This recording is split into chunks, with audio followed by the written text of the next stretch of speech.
Vou começar meu pronunciamento parabenizando ao Sindicato Rural pela nossa famosa Exposul. Foi um evento grandioso, apesar do público desta vez não ter sido tão grande, mas a sexta-feira eu acho que se superou.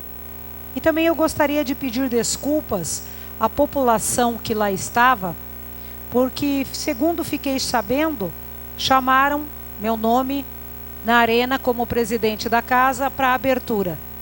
E eu confesso aos senhores que eu não sabia o horário da abertura. E isso fez com que eu não estivesse presente. Não recebi nenhum tipo de convite, nenhum tipo de recado, nenhum tipo de SMS, pelo menos, apesar de terem meu celular, me dizendo qual o horário da abertura. Assim como o horário da premiação. Também peço desculpas, porque lá não estava, por não saber o horário da premiação. E eu confesso aos senhores que ao longo dos meus já 51 anos de idade, nunca foi do meu feitio de ficar correndo atrás de algo que eu acredito que naquele momento não me pertencia. Vocês me desculpem a sinceridade, mas eu jamais ficaria andando lá em volta daquela arena para esperar o momento em que me chamariam. Eu, quando preciso que alguém venha até esta casa, normalmente eu ligo, eu passo o horário e, dependendo da pessoa, eu ainda disparo um SMS. Como vocês devem saber que toda segunda-feira, mesmo todos sabendo o horário das nossas comissões estar reunida, a gente ainda tem a preocupação de disparar um torpedo para que a pessoa se esqueceu. No meu caso, nem sequer eu sabia. Então eu peço desculpas à população por não estar lá.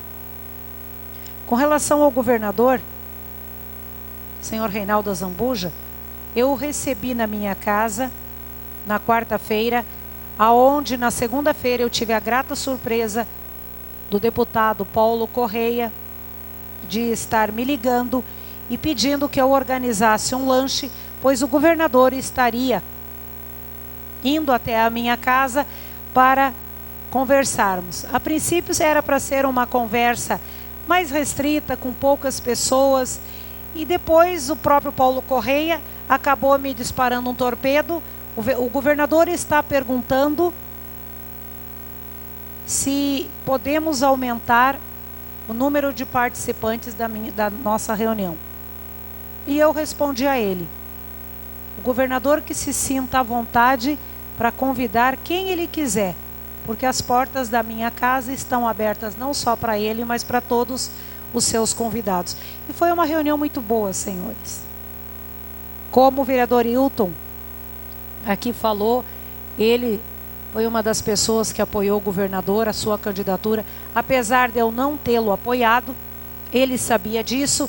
E na nossa reunião que tivemos lá em casa, eu fiz questão de dizer a ele, na presença de todos, aquilo que ele já sabia, que eu não o havia apoiado, porque o PR era vice do PT e não teria como.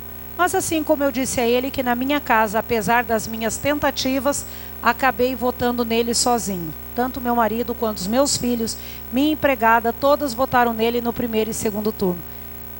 Na minha casa, naquele caso, eu não fui 100%. Eu fui só 20%. Não consegui levar os outros 4 votos que eu detinha lá comigo. Mas ele disse que sabia, e como ele também sabia que eu o havia apoiado para deputado federal no passado. Então eu o ajudei de certa forma nessa caminhada.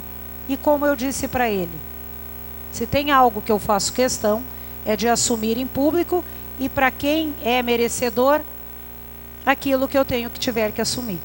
Então me senti com a alma muito tranquila para recebê-lo, para conversar com ele. E ele é uma pessoa muito simples, muito humilde. E eu acredito que nós estamos em boas mãos pelos próximos 4 anos. E oxalá, quem sabe, Deus nos conceda 10 anos, né? Agora, senhores, tem um outro assunto que eu não vou poder deixar de citar aqui na tribuna. Semana passada, nós fomos surpreendidos entre aspas. Na verdade, não é surpresa nenhuma que se utiliza os microfones da Rádio Cultura para transmitir informações para a população. Quando eu digo que foi surpresa, foi o que foi transmitido para a população. O senhor prefeito teve uma fala, aonde ele falou a respeito das obras do município, aonde foi falado a respeito que todas as obras estão em andamento, principalmente o asfalto da UFMS, que já foi pago 1/3, e nós tivemos o cuidado no período, eu já havia convidado os senhores vereadores. Só me diga uma coisa, foi na segunda ou na terça? Na segunda, né? Na terça-feira que ele esteve na rádio? Foi na terça, né? E eu os havia convidado na segunda para nós irmos até as obras. Nós as fotografamos, né? É só porque tem horas que é tanta rapidez com a história do feriado, a minha memória falha.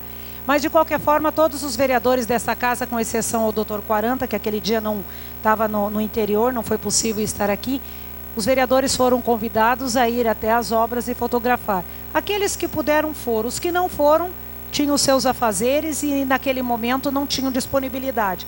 Mas nós que fomos, principalmente a obra da Universidade Federal, vocês me desculpem a sinceridade, foi feito um meio-fio, indo daqui para lá, do lado esquerdo, a trote de caixa, e lá está. Somente um meio-fio. Continua os buracos, continua a água, continua a dificuldade de locomoção. Havia sido dada uma entrevista, foi feita uma reunião com a imprensa, aonde foi declarado as obras que recomeçariam. Foram pontuadas. Está ali. Seu Alírio, por favor, o jornal está aí. No meu material. Rose, pega para mim só um instante. E eu fiz questão. Está embaixo da agenda. Esse jornal. Tem um jornal aí? Não tem um jornal. Isso.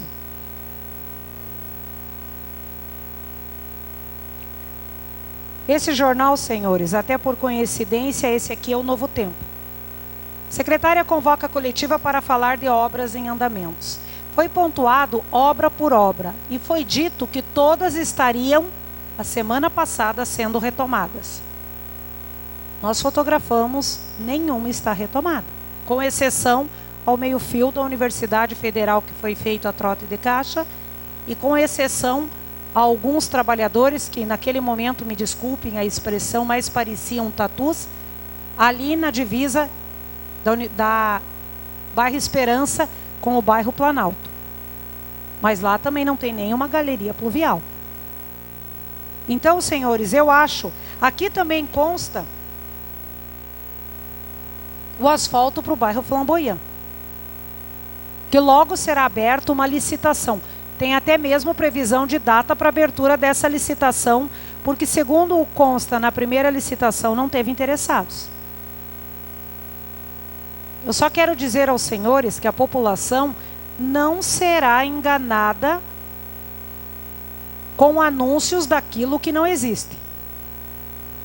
A abertura será, está aqui, a licitação deverá ocorrer no dia 10 de junho.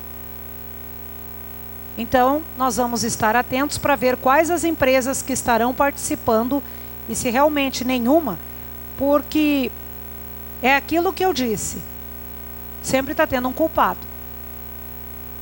As empresas que estão abandonando, por sua vez, a gente liga para as empresas estão dizendo que é a prefeitura que não está respondendo. Resultado, quem está sofrendo é a população. E eu acho que já passou da hora. Pau é pau, pedra é pedra. Não existe meio termo.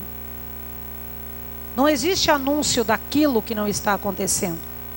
Basta ver e fotografar. Nessa obra que nós devolvemos 580 mil, senhores, tem porta que já foi chutada para ser arrombada. Nós encontramos lá aquele dia material escolar, bolsas de alunos, que a gente até chegou a ficar assustado, imaginando que aquilo ali é ponto de fumo de crack, de alguma coisa. Naquela obra lá embaixo, que está abandonada e deveria estar terminada desde 2013, tem 3 containers lá dentro, ou algo que se parece com container. Eu ainda brinquei para que eles serviriam. Não me permito reproduzir o que foi que eu disse. Aquela obra lá do ginásio de esportes está lá abandonada com os ferros enferrujados já. E assim estão todas as obras da prefeitura. Aquele SF ali, do Planalto, o mato está tomando conta, a obra está pronta. Do lado está sendo feita uma obra que eu até me surpreendi, que ela deveria estar pronta em fevereiro de 2015, quando eu digo me surpreendi, porque eu nem sabia praticamente da existência dela, aonde a própria placa de construção estava no chão, caída, cheia de água. Nós é que erguemos aquela placa, ou seja, há muitos dias que ninguém ali ia para trabalhar. Então eu acho que está na hora de repente, haver um basta. Que nem o prefeito declarou. Eu peço sugestão para todo mundo. Que nem eu já disse, as nossas sugestões são as indicações. Se ele quiser vir até esta casa para ouvir as sugestões, no mano a mano, olho no olho, a gente está aqui sempre para atendê-lo. Tirando alguma exceção aonde ele liga 5 minutos antes e nós já temos as agendas ali com reuniões com pessoa. Estou subindo aí. Não, pera lá. Também não é a casa da mãe Joana. Não custa se organizar, tem que ter planejamento. Só que ir na rádio de repente dizer que as obras estão todas em andamento, que existe uma conspiração contra ele, que está muito triste, porque todo mundo está cometendo uma injustiça. Ah, vocês me desculpem. Eu vou recomendar a leitura de um livro que me foi dado há algum tempo, e eu confesso a vocês que eu li esse livro agora há pouco tempo. Até então eu não havia lido ele. Mas diante de algumas situações que a gente se depara no dia a dia, é até um livro bem sugestivo. Para quem quiser, leia lá. Mentes Perigosas. O Inimigo Mora ao Lado. É uma leitura bem sugestiva. Tem algumas vezes, senhores, que a gente tem que assumir. E não é feio para ninguém voltar atrás.